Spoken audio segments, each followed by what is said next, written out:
Good afternoon, guys, and welcome to another episode of Costa Rica Real Estate and Investments. As you can see, I'm not in my office today. Well, I'm not in my home office, but actually here out in my jungle office, as you guys can see. The ocean is right there.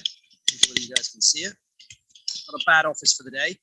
Today, we're actually going to be talking with Toby Cleaver. Toby is the owner and chief doer at Iguana Lodge down in the Osa Peninsula. We're going to be discussing his journey and also advice for future people that would like to buy a hotel and run a hotel. So it should be a very interesting podcast. Remember, if you have any questions for Toby, feel free to put them in the comments and I will ask him, or you'd like to see any future guests. So this should be a very interesting podcast, again, coming in from the beach. So I do apologize about the sound. It's a little different than normal, but let's get straight into it. Toby, good afternoon. How are you doing? I'm good. How are you, Richard? Very good. We're competing backgrounds here. You're in the jungle of the Osa Peninsula and I'm here in the at the beach in Mount Antonio. Yeah, the great thing is we're both in Costa Rica. That's very true. There are worse places to be, correct? Right. Awesome. Right. I just came back from the States and I'm happy to be back here. I'm always happy whenever I come back to the UK to get back to Costa Rica.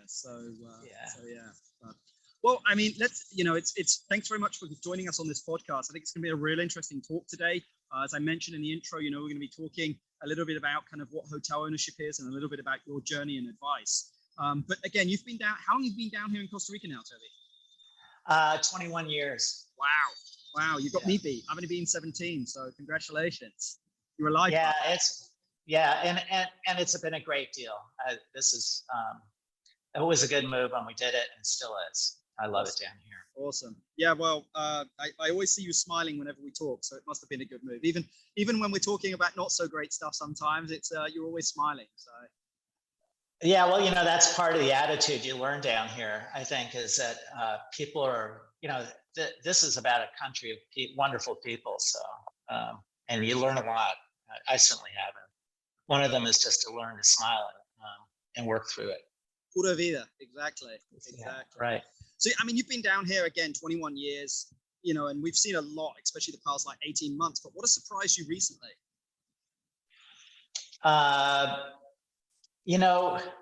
I think what surprised me is that the country is still kind of going as the tourism has been good, given all the circumstances. The other thing that surprised me is just kind of the interest of people that want to come down here right now. Yep. Part of it, I assume, is just trying to maybe find a better way of life or find better alternatives or backup plans or whatever. But there's definitely a lot of interest right now down in Costa Rica. I think people are reevaluating their own lives, figuring out if this is really where they want to be or if they want to be somewhere else. Yeah, I mean, I think I said it on a podcast before. I really think that COVID sped up a lot of decisions that people were already having, but also combined, a lot of people just work till they're 65 to then enjoy that piece. Then they're going to go and live, in paradise in Costa Rica. Whereas now I think a lot of people realize with just how the world is evolving, you don't need to do that anymore. You can do that today. You can have the best of both worlds. Right, and that's certainly been my case. I mean, I had a career before I moved down here, and I just turned 65. So I've been having a great life, and I would certainly recommend it to anyone to do the same thing. Definitely. Now, run us just very briefly through your journey at Iguana Lodge. What is it? How would you describe it? Where is it located? Just so that when we start getting to some of the questions with regards to investing in kind of, running a hotel here, people have a little bit of context on I suppose, your story and on also your property. Sure. Iguana Lodge is on the southern coast of Costa Rica, on the Pacific coast, on the west coast. It's down on the Osa Peninsula, which has been described by many, including many Costa Ricans, as the jewel of Costa Rica because it's got some of the most diverse and abundant wildlife in Costa Rica. It's also, I feel, one of the more remote places to be, which I think adds a lot to it. But we're on the beach. We have about 10 acres of property. And we have lots of jungle and lots of monkeys and everything you can imagine. So it's a wonderful a place to be. We've been here for 21 years. We were really one of the first people on this beach. It's called Playa Platanares, Playa Preciosa. and it really was jungle there, very few cars. And it's really not changed a lot. I mean, there's been some building and stuff that's gone on, but it's still, on any given day on the beach, which goes for miles, you won't see anyone else. So it's still maintained its kind of real private uniqueness. And I mean, how would you describe the hotel to listeners? I mean, it's directly on the beach, which is not normal here in Costa Rica just because of concession. It's in one of the most biodiverse areas on the planet, but like the actual physical property itself, how would you describe it? Well, there's kind of pre-COVID and now, so we're kind of getting up on our feet right now. But pre-COVID, we have 19 rooms of a variety of shapes. We have a rental house, individual houses that have 2 floors and 2 bedrooms and baths, and then we have kind of a more traditional 8-room hotel that sits on top of a bar and restaurant. Public bar and restaurant. We also have a private restaurant that's in this beautiful kind of rancho style thatched roof building. And we have a swimming pool, a yoga center, which are gorgeous, a tennis court. And our business is kind of moderate to high end. Clientele. About 30% of our business is yoga groups. Yep. So during the high season, we get lots of yoga groups, and we're open all year round. And even during the rainy season, which we're in right now, it's just a lovely time to be down here. Yeah. Well, it sounds like, again, it's kind of yoga, wellness, people looking for nature, relax on the beach. I mean, if you want restaurants, infrastructure, like the Osa Peninsula is not the place to go for. No, and that's a fair statement. I mean, there are a few restaurants in town. The town's very small. It's only about 3,000 people. That's Puerto Jimenez. This is really, getting out there. We have fantastic food, so it's not like you're going to miss out on the food and drinks here. It's top notch. We have one of the top chefs in the country, so that makes a big difference. And we have several chefs, but this is really the wellness. There are a lot of things to do. I mean, we have world-class surfing here. Again, it's any day out on the waves. It's a great day, but it's not crowded. Where a lot of other surf areas, you could have 20, 30, 40, 50 people out surfing. Here, if you see 5 to 10, you're lucky, but it's world-class surfing. But we have everything else. We have the national park, which is accessible and excitingly so. Zip lining, all that stuff. Let's get into the nuts and bolts of hotel ownership, et cetera, et cetera. I always like to ask people, if you had a time machine to go back 21 years and tell yourself something with regards to buying, Iguana Lodge and making that investment, what would you say? I should have bought more land. Yeah? Yeah. Oh, yeah, I could have. We just, we were not hoteliers. My wife and I, we came down here with our 2 youngest children who were 9 or 11 at the time. And we could have bought a lot more land, but we were a little reluctant because we really didn't know Costa Rica. We were both attorneys, U.S. attorneys, and had no experience in the hotel business. So this place came up, but there was land on both sides of us that at the time would have been a great investment. But what we have is a great investment. So so that would be number one. It was a great time to buy back there. Our locations critical. Because Iguana Lodge, I think, is very unique in this country that it's fortunate enough to be on a beach, where most other properties can't because of the development laws of this country. Although all the beaches are accessible. So that's a great experience in itself. The other thing, I think, if I were looking at a hotel, looking back at it, just the experiences that you can get here. There's so many of them, and I just named a couple, but there's world-class fishing, incredible hikes, zip lining. I mean, there's so much stuff to do here that in 7 days, you really can't do everything if you wanted to do that. Or you can just lay in a hammock and read a book. Yep. I mean, it's got that richness to it. I think it's biodiverse in its jungle, and its wildlife and nature, but also in what you can actually do there as well. So it's pretty diverse. But I think that's a great point that you make about buying more land, because I think a lot of the time when people look at developing something, they can't see beyond what they're looking at the moment. They don't look 10, 20 years down the line to go, if this is a huge success, I'm going to have to, I'm probably going to need to expand. So yeah, I think that's a great point. Yeah, and that's hindsight. Honestly, when we moved here, we weren't even sure we were going to be a hotel. This may have just turned into a residence. It was a very small hotel at the time. It had one employee and 2 rooms. We have 19 rooms, and when we're full on, we have 30, 35 employees. So it's grown a lot. But now that I'm looking back on it, that would be the one thing I probably would have done differently, is bought more land. What are the hidden costs that no one talks about when owning a property here in Costa Rica? Because there are some, but I mean, in your opinion, what are they? Time. Things take a lot longer down here.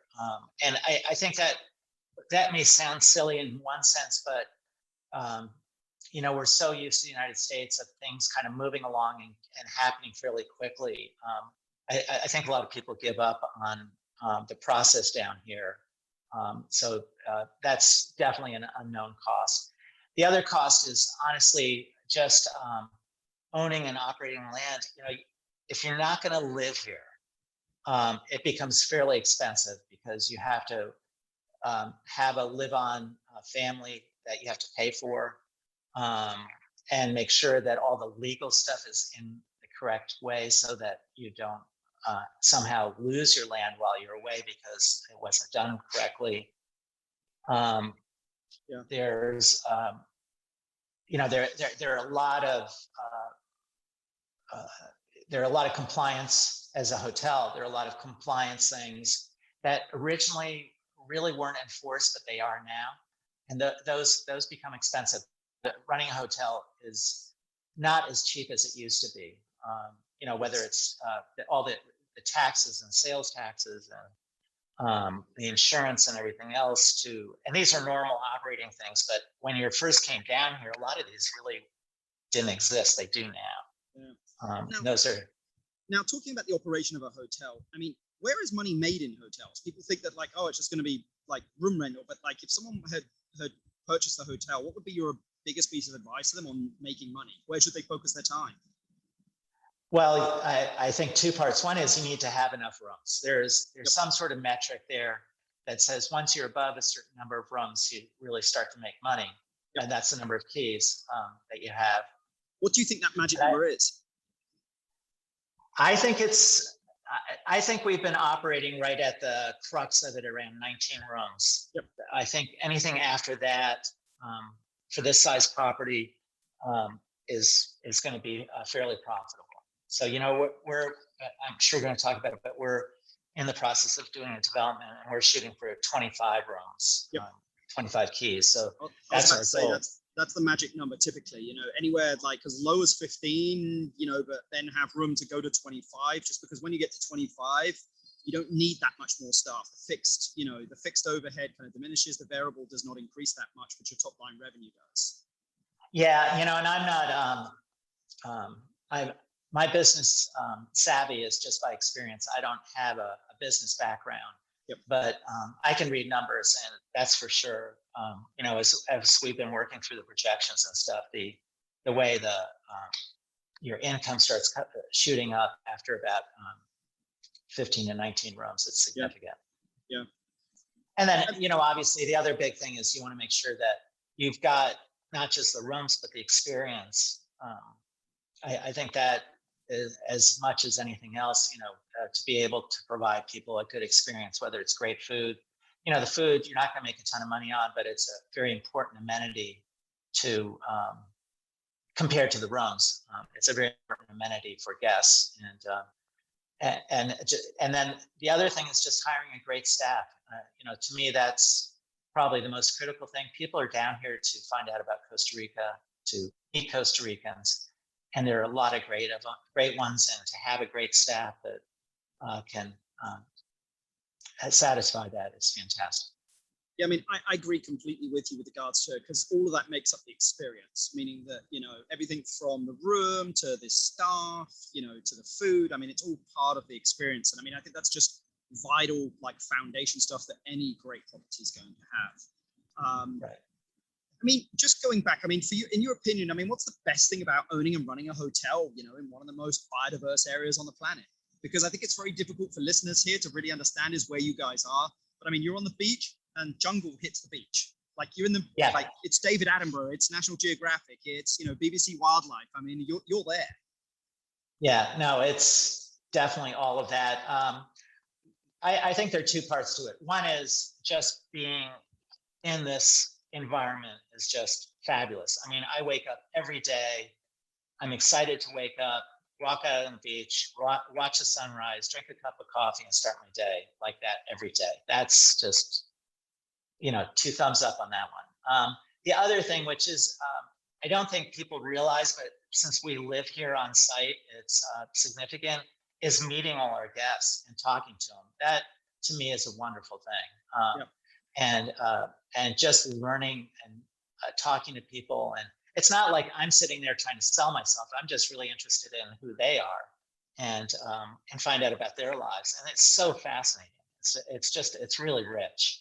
Yeah. So, and just to see the interaction of our staff with the guests and how happy the guests are, those are all really highlights for me of living down here and having a hotel. No, I agree. I mean, I always say I think we get people at their best, because they're not working, they're not stressed, they're chilled out, they're doing something they love to do. Everything's new around them, so we get to see the real them, if that makes sense. When they don't have all this, BS around them. It's nature. Yeah, totally. And, it's just a lot of time that they get to have for themselves or their families. And that's so significant, especially pre-COVID. Just the people just weren't taking vacations and it never was enough and, blah, blah, blah. It really became a meaningful thing. If you had to, I always like to ask hotel owners this because I'm always interested. If you had to buy or build another hotel in Costa Rica, where would you do it and why? Like in another location that's not the Osa. I mean, where would you do it and why? Well, I've thought about, I actually thought about this. And I know what I would be looking for. I would definitely look for a beach. I'm just a beach person. I can tell you that I have friends that live up there in the mountains, and it's beautiful up there along the rivers. It would be a great place for a hotel as well. But I'm definitely a beach person. Unfortunately, I don't really know the East Coast that well to comment on it. It seems like there'd be some great places along there in the Caribbean side where it's equally remote and equally interesting. Yeah. And there'd be a lot to do. I think I'd probably look there first. I've been up. Oh, Toby, I think we've got you on mute for some reason. It just put you on mute. There we go. Excuse me. There we go. No worries. Sorry. I've been up in the Nicoya, and it's beautiful up there, but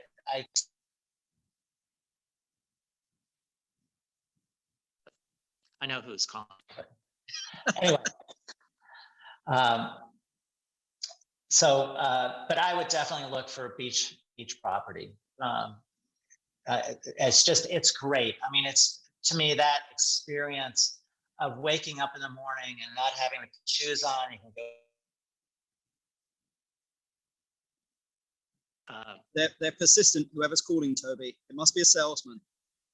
No, it's one of my guys up in San Jose. Can I just come back to you? Let me just text him and say, stop it. No worries. Do you mind? So I'm going to make a little plug here, Toby, because you and I have been working on something.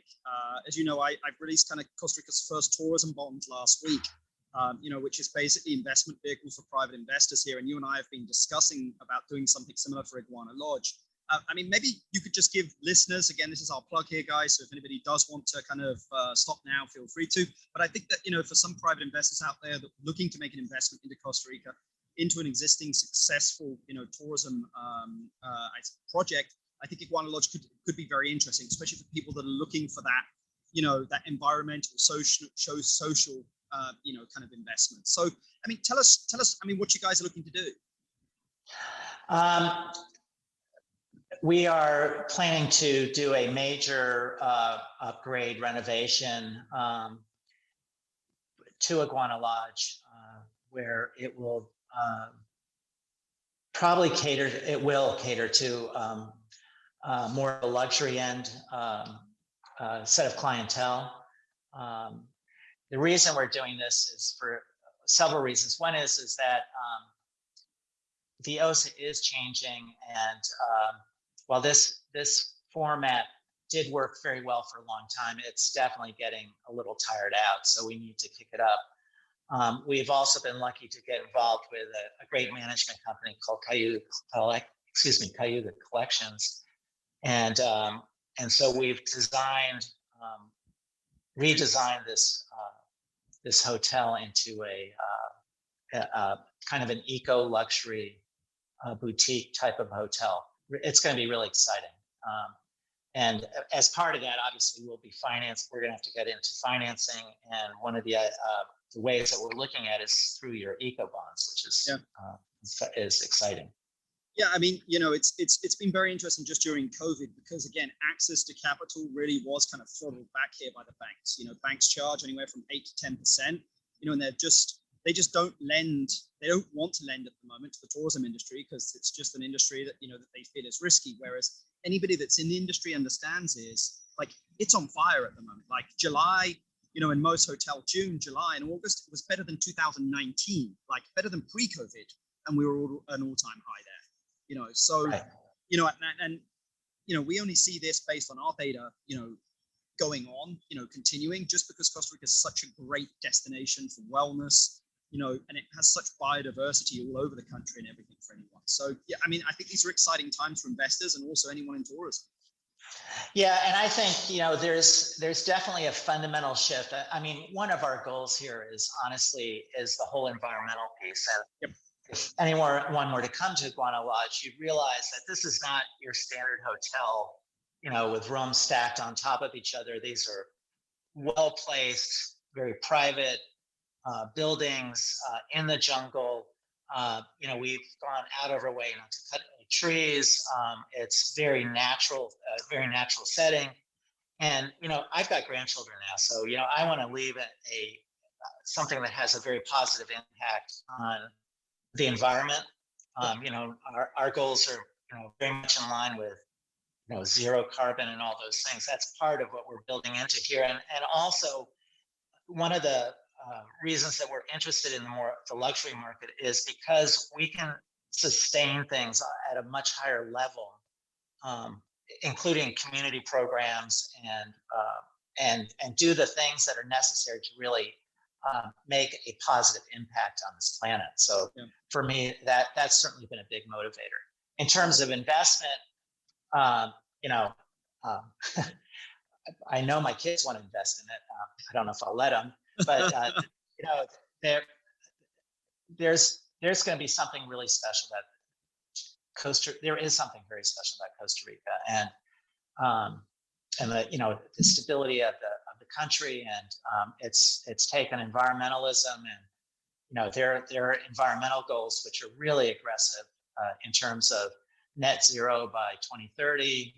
Or actually, their net zero is going to be 2000 this year. I don't know if they'll reach it, but that's much more aggressive than most other countries in the world. Yep. That's all great stuff. That's the stuff I want to support. Yeah, I'm with you on that, because I mean, I think it's really what makes Costa Rica special is, I think that people don't understand is Costa Rica never had a plan. Maybe they did. Maybe they had kind of like an idea, but this all happened organically.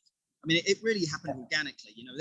If you come to Costa Rica, 80% of the hotels have less than 40 rooms. I mean, this wasn't planned. I mean, there was an area north of the country that was kind of planned for big resorts, and then the national parks, were done in the 70s. And then from there, people came down, foreigners and locals started building these boutique hotels, and it just kind of snowballed from there.